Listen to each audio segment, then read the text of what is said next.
BSA की lecture series में हम लोग ने जजमेंट के टॉपिक को कवर कर लिया था, यानी कि जजमेंट एज रेलेवेंट फैक्ट का कंसेप्ट सेक्शंस के अकॉर्डिंग कंप्लीट हो चुका है। अब हम लोग नेक्स्ट रेलेवेंट फैक्ट की तरफ बढ़ेंगे जिसका नाम है ओपिनियंस, यानी कि आज के टॉपिक हम लोग डिस्कस करेंगे ओपिनियंस एज रेलेवेंट फैक्ट, जो दिया गया है सेक्शन 39 से 45 के अंडर। तो आज की वीडियो में हम लोग डिस्कस करेंगे सेक्शन 39 से 41 तक के प्रोविजन को। तो चलिए स्टार्ट करते हैं। आपने कई बार देखा होगा कि कभी कभी आपको दूसरे की राय काम कर जाती है, यानी कि मान लीजिए कोई पर्सन ए है, वो कुछ एडवाइस दे रहा है बी को कोई स्पेसिफिक चीज़ से रिलेटेड, कोई भी काम से रिलेटेड, तो उसकी एडवाइस कभी कभी अगर मान लीजिए फॉलो कर ली जाए या फिर अगर मान लीजिए कुछ उसके प्रॉब्लम को सॉल्व कर दी जाए तो बी उसको एक्सेप्ट कर लेता है। अब जाहिर सी बात है कि ए ने कोई अगर एडवाइस दी बी को कोई भी स्पेसिफिक चीज़ से रिलेटेड, और अगर बी को सही लगेगी तो वो उसको एक्सेप्ट कर लेगा, नहीं सही कर लगेगी तो उसको रिजेक्ट कर लेगा। ऐसे ही हमारे लॉ में भी एक ऐसे ही कंसेप्ट है जिसको ओपिनियंस के नाम से जानते हैं, जिसको हिंदी में राय देना कहते हैं। लेकिन राय देना यहाँ पे हम और आप नहीं दे सकते, यानी कि यहाँ पे ए और बी पर्सन आपस में एक दूसरे को एडवाइस दे के एक दूसरे की बात को नहीं समझेंगे। यहाँ पे तीसरे पर्सन का रोल प्ले किए जाते हैं, यानी कि जो थर्ड पर्सन होता है उसका ओपिनियन यहाँ पे काम करता है। तो आज के टॉपिक में हम लोग ओपिनियन के ही कंसेप्ट को डिस्कस करेंगे और उसमें हम लोग आज कवर करेंगे सेक्शन 39, 40 और 41 को, यानी कि 39, 40 और 41 के कंसेप्ट को हम लोग आज की वीडियो में कवर करेंगे। तो चलिए स्टार्ट करते हैं सेक्शन 39 को। सेक्शन 39 से पहले आप इसका बेसिक इंट्रो फिर से सुन लीजिए कि मान लीजिए कोई पर्सन आपको एडवाइस दे रहा है, अगर आपको उसकी एडवाइस सही लगेगी तो आप उसको मान लेंगे, नहीं सही लगेगी तो आप उसको रिजेक्ट कर देंगे। लेकिन यहाँ पे लॉ में यानी कि एविडेंस में इसका कंसेप्ट अलग होता है।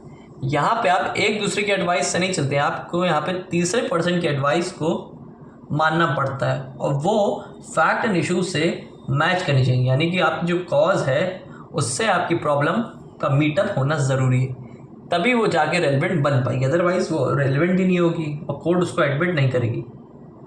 यहाँ पे ओपिनियन ऑफ थर्ड पर्सन को यहाँ पे एक्सपर्ट्स का नाम दिया गया, यानी कि ऐसे पर्सन जो इसके स्पेशलिस्ट हो।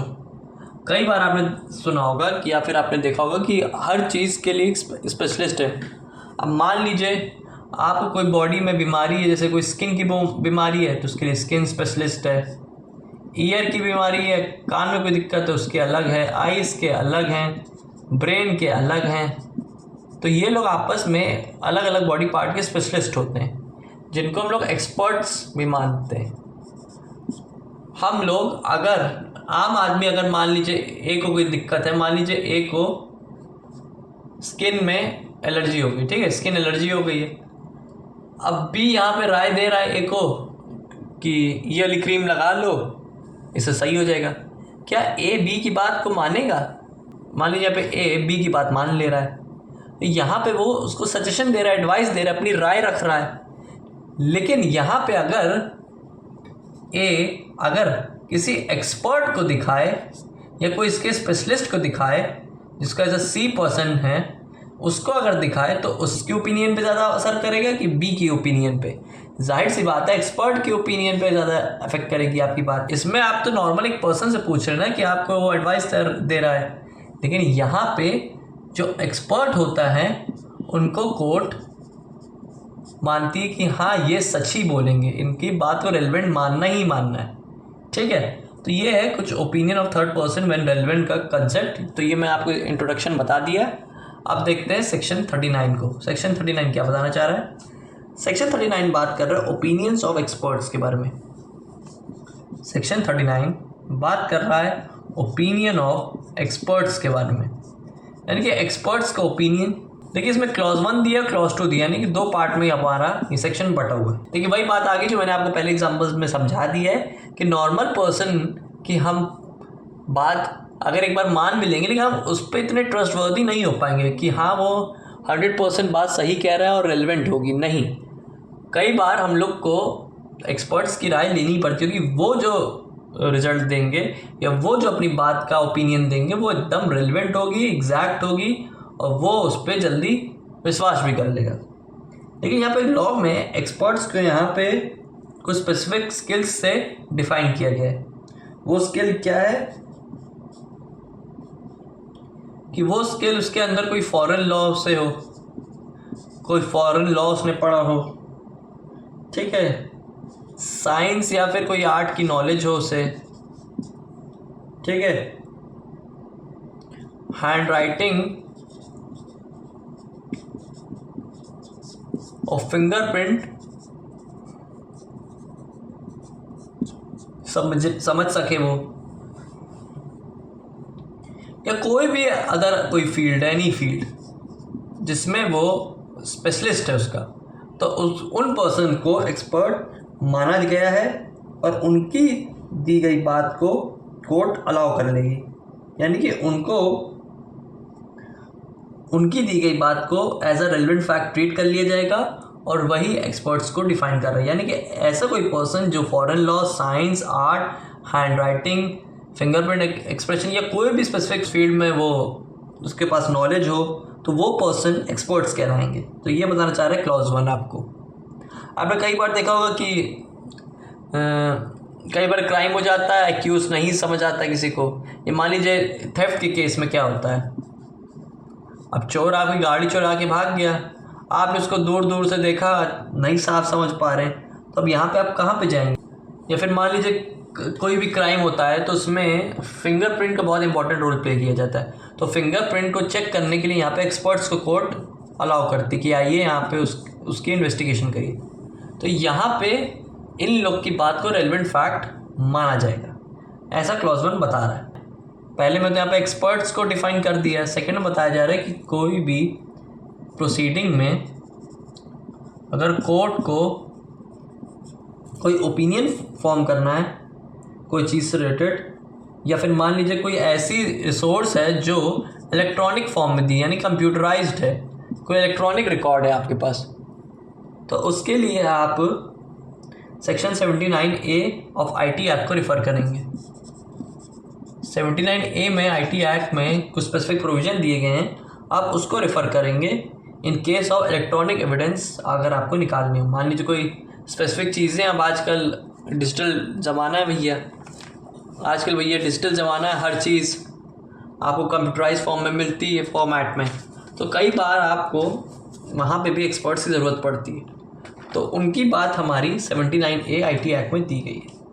तो ये था क्लॉज 1 और क्लॉज 2 जो आपको बताना चाह रहा है कि यहाँ पे हम किनको एक्सपर्ट मानेंगे, जो ये कुछ स्पेसिफिक फील्ड में जिनको नॉलेज हो, आइडिया हो उनको, और यहाँ पे इलेक्ट्रॉनिक रिकॉर्ड को भी एज अ ट्रीट किया जाएगा, जिसमें भी हम कोई फॉर्म ऑफ ओपिनियन अगर क्रिएट करना चाहे तो कर सकते हैं, और उनका ओपिनियन रेलेवेंट माना जाएगा। ये बता रहा है आपको सेक्शन 39।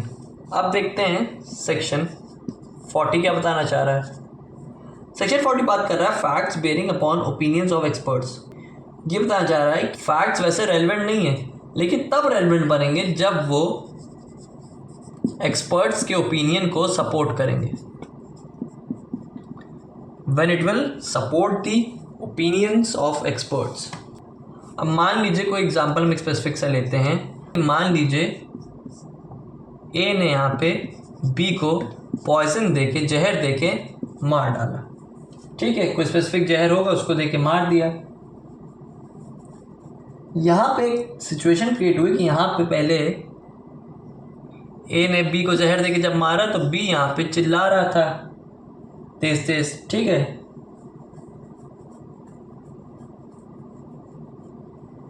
और देखिए यहाँ पे चिल्लाना नॉर्मली भी हो सकता है या फिर कोई सिम्टम भी हो सकता है इस पॉइजन का। अब इस बात को कौन कंफर्म करेगा कि वो कौन से पॉइजन से मरा है, कितने टाइम पीरियड में मरा है, वो उस पॉइजन का असर कब होगा, कैसे होगा, क्या सिम्टम्स होंगे, तो वो सब चीज़ें कौन देखेगा। जाहिर सी बात है एक्सपर्ट्स देखेंगे। अगर यहाँ पे पॉइजन बी के पेट में गया है तो उसको यहाँ पे कौन चेक करेगा? फॉरेंसिक टीम ही तो चेक करेगी।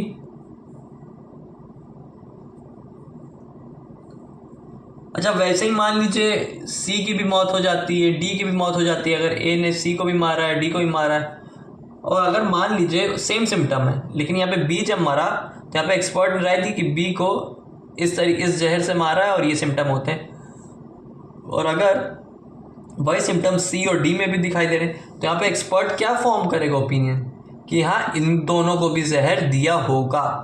वो क्यों इतने फैक्ट को वो सपोर्ट कर रहा है? वो इसलिए सपोर्ट कर रहा है क्योंकि एक एक्सपर्ट्स की राय को हम लोग यहाँ पे as a relevant fact treat करते हैं कि वो जो भी कहेंगे सच कहेंगे, मतलब वो उनकी बात को एज अ कॉन्क्लूसिव प्रूफ दिया जाएगा जिसमें कोई रिपोर्टेबल नहीं है, यानी कि उनकी बात को चैलेंज नहीं किया जा सकता क्योंकि वो हाईली स्किल्ड पर्सन है और वो स्पेसिफिक फील्ड में मास्टर है। तो ये बता रहा है आपको सेक्शन 40। तो सेक्शन 39 पढ़ लिया, सेक्शन 40 देख लिया, अब हम लोग सेक्शन 41 को देखते हैं। सेक्शन 41 क्या बताना चाह रहा है? सेक्शन बताना चाह रहा है 41, opinion as to hand writing and signature when relevant. Section 41 बता रहा है कि कोई हैंड राइटिंग और सिग्नेचर कब रेलेवेंट होगा।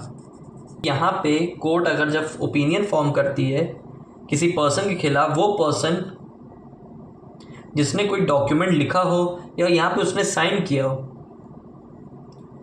और अगर कोई पर्सन उसमें ओपिनियन दे रहा है जो वो हैंड राइटिंग से अवेयर है कि वो जान सकता है कि हाँ इसने ऐसे लिखा होगा या उसने इस डॉक्यूमेंट में साइन किया है, तो उस पर्सन की बात को यानी कि वो ओपिनियन को हम लोग रेलेवेंट मान लेंगे।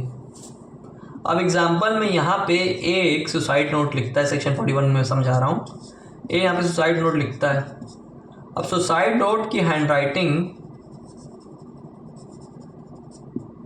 को यहाँ पे इशू क्रिएट हुआ है। अब ए ने यहाँ पे सुसाइड नोट लिखा है, ठीक है। अब यहाँ पे क्वेश्चन ये प्रॉब्लम ये राइज हो रही कि क्या ये सुसाइड नोट उसने खुद ही ने लिखा है या फिर किसी और पर्सन ने इससे ज़बरदस्ती लिखवाया या किसी और पर्सन ने लिखा है। अब ये हैंड राइटिंग से ही तो सही होगा, पता चलेगा ना। मान लीजिए किसी ने लिखा है, अब वो उस पर्सन की कैसी लिखाई थी, कैसे लिखता था वो, उस बात का कंफर्मेशन या उस बात को वो कैसे प्रूव करेगा। ओपिनियन यहाँ पे एक्सपर्ट्स का ही तो बनेगा, यहाँ पे एक्सपर्ट को ही तो बोला जाएगा कि देखिए इनकी हैंड राइटिंग से ज़रा समझिए क्या इनकी बात सही है, क्या इन्होंने ही लिखा हुआ है ये पॉइंट या इन्होंने ही लिखा है सुसाइड नोट। कई बार प्रॉपर्टी के मैटर्स होते हैं, यहाँ पे कोई सेल डीड होती है तो यहाँ पे हम लोग सिग्नेचर का यहाँ पे एक रोल प्ले बहुत होता है। तो वहाँ उस सिचुएशन में भी एक्सपर्ट्स को कॉल आउट किया जाता है कोर्ट द्वारा कि यहाँ पे आप वो एक अपनी राय रखें और उनकी राय को as a relevant fact treat किया जाएगा। और एक्सपर्ट्स को देखिए वो स्किल्ड पर्सन भी होते हैं और उनको एज अ थर्ड पर्सन भी ट्रीट किया जाता है, यानी कि मामला जब आप दोनों से नहीं सुलझे तो यहाँ पे तीसरे पर्सन की एंट्री होती है। वो पर्सन जो हाईली स्किल्ड हो उस स्पेसिफिक फील्ड में, तो उसको यहाँ पे court as a expert treat करती है और उनकी दी गई बात रेलेवेंट फैक्ट मानती है। इसका एक्सप्लेनेशन दिया गया है। अब यहाँ पे एक बात की जा रही है एक्वेंटेड पर्सन के बारे में। अब ये एक्वेंटेड पर्सन कौन है?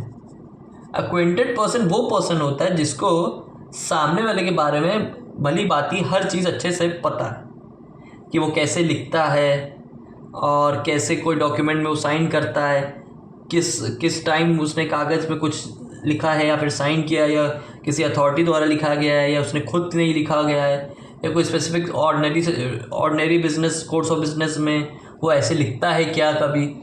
तो यहाँ पे मान लीजिए यहाँ पे कोई विटनेस को कॉल आउट किया गया है, ज़रा पूछो क्या ये राइटिंग बताओ ये किसकी है, तो वो राइटिंग यहाँ पे वो मानेगा कि हाँ ये पर्सन ए ने लिखा है ये बात, तो यहाँ पे उसको एक्वेंटेड पर्सन कहलाया जाएगा। यानी कि वो पर्सन जो फैक्ट के बारे में अवेयर हो या वो उससे फेमिलियर हो या फिर डेली बेसिस में आया।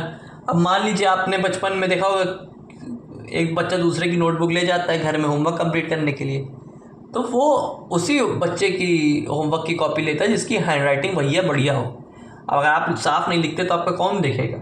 तो उस हैंड राइटिंग जो होती है वो एक तरीके की पहचान होती है।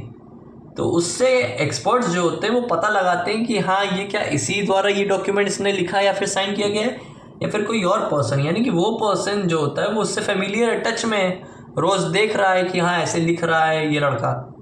तो यहाँ पे उन पर्सन को एज अ एक्सपर्ट ट्रीट किया जाएगा और उनकी दी गई बातें को रेलेवेंट बताया जाएगा। तो इस वीडियो में हम लोग इन 3 सेक्शंस को कवर किए, सेक्शन 39, 40 और 41। 39 में एक्सपर्ट्स कौन होते हैं उनके बारे में बात की गई है। सेक्शन 40 में ये बताया गया है, ये एक्सेप्शनल सेक्शन है। इसमें बताया गया कि फैक्ट्स अदरवाइज रेलेवेंट नहीं होंगे लेकिन रेलेवेंट बन जाएंगे जब वो एक्सपर्ट्स की बातों से सपोर्ट करते हैं और मैच करते हो। ठीक है। और सेक्शन 41 में हैंड राइटिंग और सिग्नेचर की बात की गई, यानी कि ओपिनियन हैंड राइटिंग और सिग्नेचर को लेके बनाया गया। तो वो फैक्ट आपका, यानी कि वो दिया गया स्टेटमेंट एक्सपर्ट द्वारा यहाँ पे रेलेवेंट बन जाएगा। तो ये था सेक्शन 41। आई होप आपको सेक्शन 39 से 41 तक का कंसेप्ट अच्छे से क्लियर हो गया हो। मिलते हैं ओपिनियन की नेक्स्ट वीडियो में।